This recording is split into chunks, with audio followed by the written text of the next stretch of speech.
தண்ணி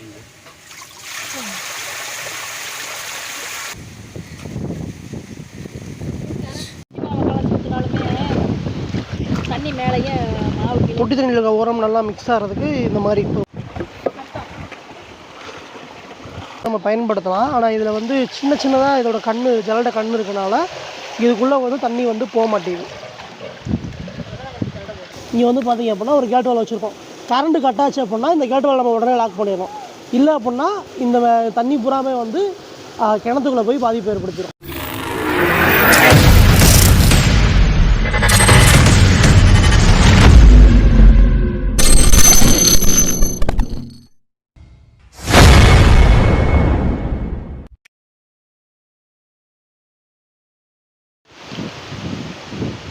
இது வந்து பார்த்திங்க அப்படின்னா மண்புழு இயற்கை உரம்.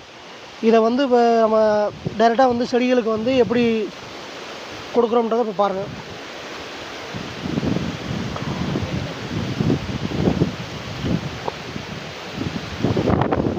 இப்படி ஒவ்வொரு கரையாக வந்து மண்புழு உரத்தை வந்து நம்ம வந்து நார்மலாக வந்து செலுத்திக்கிட்டு இருக்கோம்.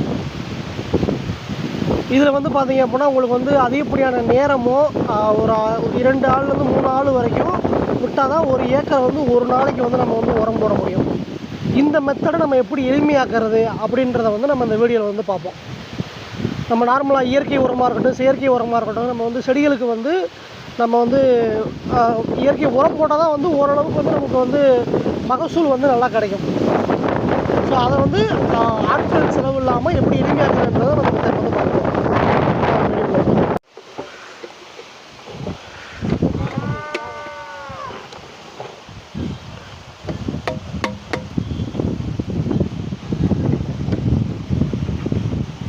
நம்ம வந்து என்ன பண்ணுறோம் அப்படின்னா உரம் கரைக்கிறதுக்கு தேவையான ஒரு செயல்முறை வந்து பண்ண போகிறோம். நம்ம நேரடியாக வந்து தோட்டத்தில் வந்து உரம் கரைச்சோம் அப்படின்னா அதிகப்படியான நீர் வந்து விரயம் ஏற்படும்.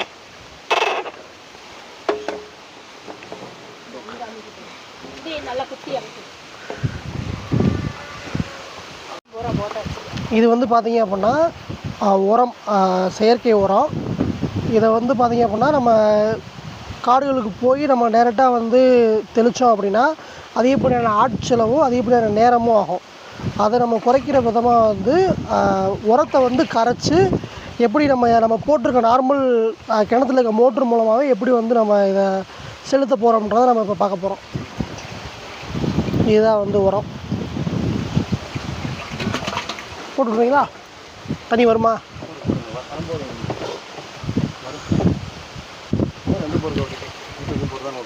ரெண்டுமே ஓடும்.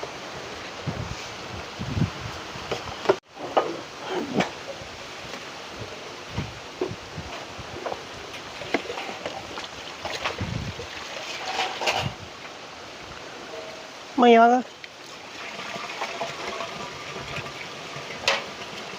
இது வந்து பார்த்திங்க அப்படின்னா அந்த உரத்தில் ஏதாவது கசடுகள் இருந்தால் அதை சலடை போட்டு சலிக்கிறதுக்காக.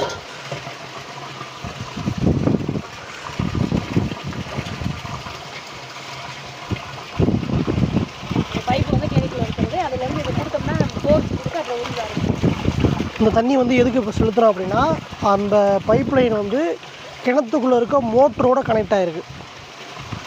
ஸோ அதற்கான ஒரு ஸ்டார்டிங் ப்ரெஷருக்காக வந்து இதை நம்ம கனெக்ட் பண்ணி ப்ரெஷர் கொடுத்துட்டோம் அப்படின்னா உறிஞ்சிட்டு போயிடும். அதாவது புவியீர்ப்பு விசையில் வந்து உறிஞ்சிட்டு போயிடும்.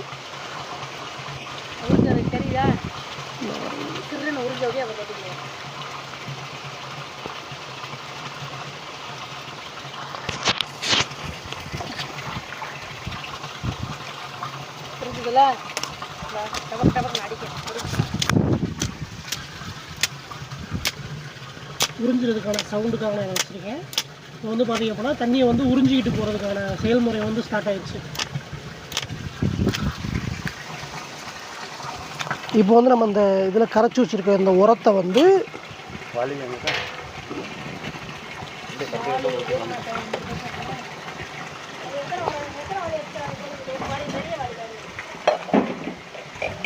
உரம் வந்து ஆல்ரெடி மிக்ஸ் ஆகிக்கிட்டு இருக்கு.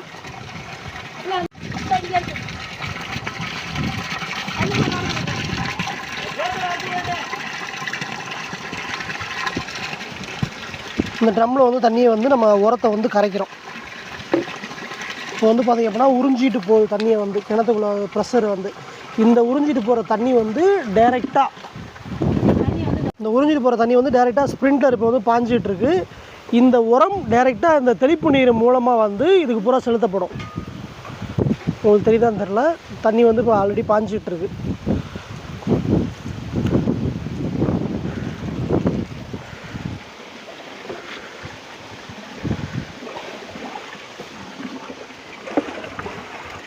வேணுமா அப்புறம் விட்டுக்கலாமா?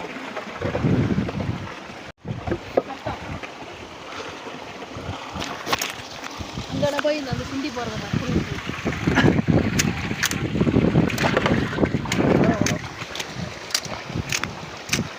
கேட்குதா? மாட்டி விடுங்களா, மாட்டி விடுங்க.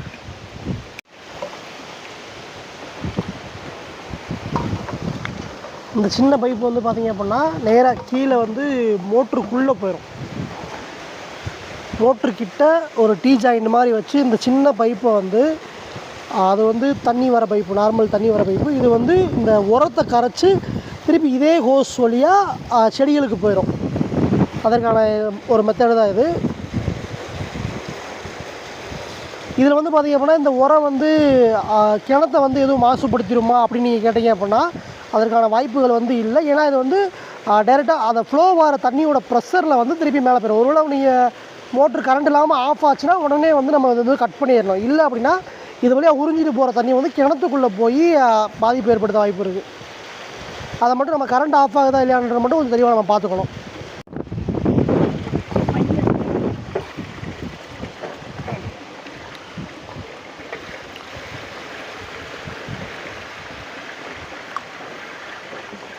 இதில் வந்து எதுவும் டஸ்ட்டு இருந்தால் அதை ரிமூவ் பண்ணுறதுக்காக இந்த சலடை வந்து பயன்படுத்துகிறோம்.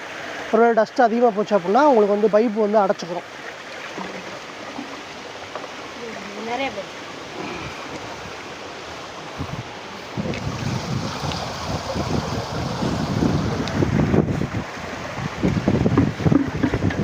இங்கே வரைக்கும் கொஞ்சம் நிமிஷம் உறிஞ்சிடும்.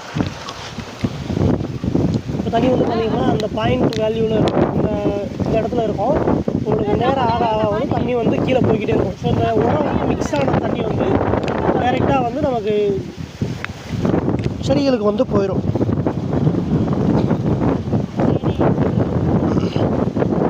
உரத்தை வந்து அப்பப்போ நம்ம புதுசாக போட்டு உரத்தை வந்து கலக்கிட்டே இருந்தோம் அப்படின்னா அது தண்ணியில் வந்து மிக்ஸ் ஆகிடும். அந்த மிக்ஸ் ஆன தண்ணியை வந்து நம்ம இந்த மாதிரி உறிஞ்சிட்டு போகிற மெத்தட் மூலமாக இருக்கணும். ஒருவேளை கரண்ட் ஆஃப் ஆச்சு அப்படின்னா என்ன பண்ணுறதுன்னு கேட்டிங்க அப்படின்னா இதுக்கு வந்து பார்த்திங்க அப்படின்னா இந்த இடத்துல வந்து ஒரு கேட் வால் வந்து வச்சுருக்கோம்.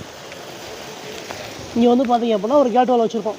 கரண்ட்டு கட் ஆச்சு அப்படின்னா இந்த கேட் வால் நம்ம உடனே லாக் பண்ணிடணும். இல்லை அப்படின்னா இந்த தண்ணி பூராமே வந்து கிணத்துக்குள்ளே போய் பாதிப்பு ஏற்படுத்திடும். இது வந்து போர் தண்ணி, இது வந்து உரம் கரைச்ச தண்ணி கிடையாது. இந்த இப்போ ஃப்ளோ வர்றது வந்து போர் தண்ணி. உங்களுக்கு வந்து தண்ணி வந்து எப்படி வேகமாக வந்து உறிஞ்சிட்டு போகுதுன்றதை காட்டுறதுக்காக இந்த இடத்துல வச்சுருக்கேன்.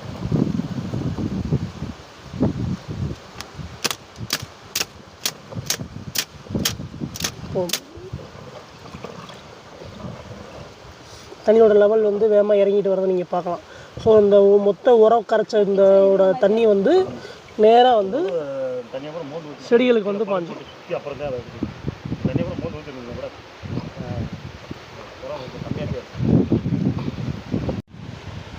இது வழியாக போகிற தண்ணி வந்து இப்போ நம்ம காட்டுக்குள்ளே போய் ஒரு ஆள் வந்து இறைச்சாங்க அப்படின்னா அதிகப்படியான நேரமும் அதிகப்படியான ஆளுகள் வந்து தேவைப்படுவாங்க. இது வந்து நமக்கு வந்து இந்த மெத்தடில் வந்து தண்ணி டைரெக்டாக இங்கேருந்து அங்கே போய் பாஞ்சிடுது.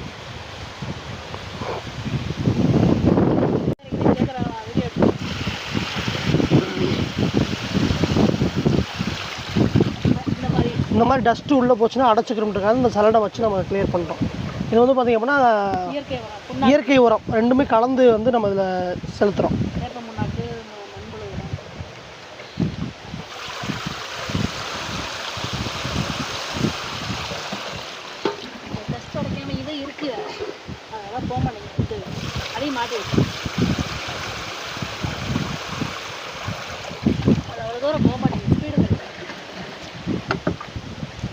டஸ்ட்டு அடைக்காமல் இருக்க இந்த மெத்தடை வந்து நம்ம பயன்படுத்தலாம். ஆனால் இதில் வந்து சின்ன சின்னதாக இதோட ஜலடை கண் இருக்கனால இதுக்குள்ளே வந்து தண்ணி வந்து போக மாட்டேங்குது.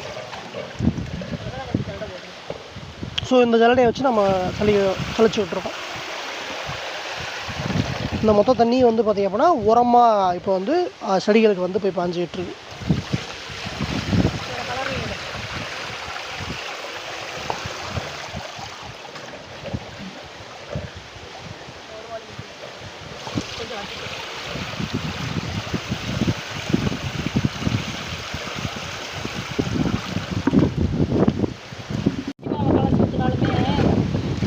தண்ணி மேலேயே மாவு தொட்டி தண்ணியில் இருக்க உரம் நல்லா மிக்ஸ் ஆகிறதுக்கு இந்த மாதிரி ஒரு குச்சியை வச்சு அதை கிண்டுறாங்க. ஆட்களோட எண்ணிக்கையும் நேரத்தையும் மிச்சப்படுத்துறதுக்கான ஒரு எளிமையான வழி இது.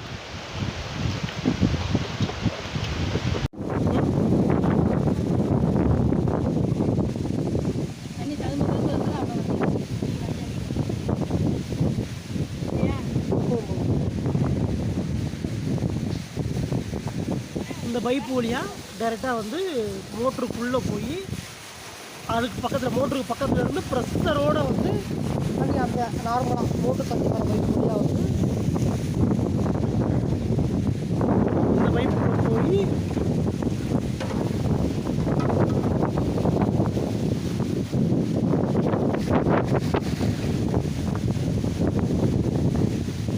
நேராக அங்கே விவசாய நிலத்துக்கு வந்து தெரியும்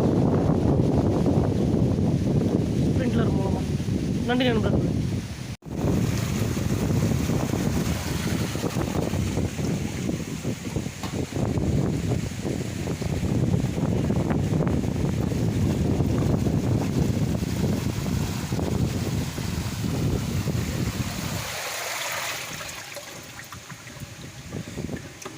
நாங்கள் கூட தூக்கிங்க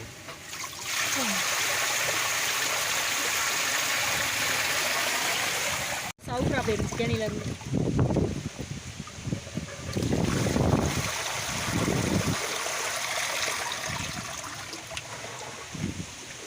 புகழ் இப்போ சின்ன பைப்பில் அடைச்சிருக்கு.